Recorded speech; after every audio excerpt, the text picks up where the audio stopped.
I am tired. I am frustrated. I am overwhelmed. I am sick of the burdens. I am sick of the pain. I am sick of the warfare. I am sick of not being elevated. I am sick of not getting my blessing. I am sick.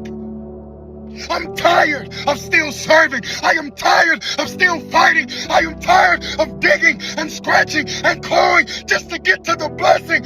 Why must I keep serving just to get the abundance? Why must I be obedient just to get the elevation? Why can't you open the door without me having to fight and dig? Why must I be crushed? Why must I be tested? Why must I be challenged? Because it hurts.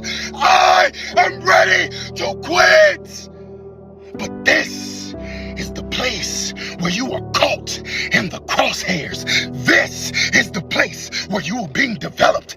This is the place where God is cultivating the necessary levels of power and spirituality on the inside of you. This is where you find out if you really love God. This is where you find out the power that you have on the inside of you.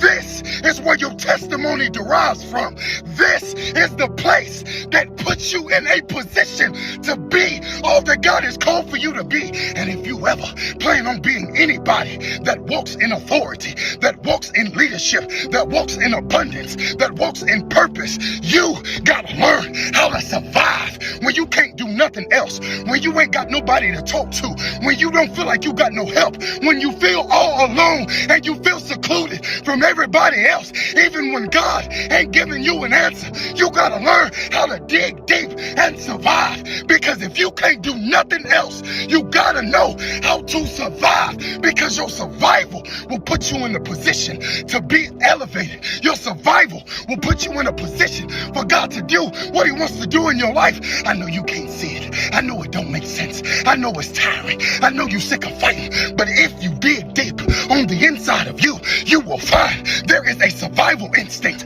on the inside that God is trying to get you to operate in. So pull from the anointing, pull from the power, pull from the righteousness, pull from the spirit on the inside of you, and walk out your day-to-day life in the midst of hell, in the midst of pain, in the midst of tears, in the midst of sorrow, and show all that God has given you the power to survive. If you receive that and agree with that, comment, I will survive.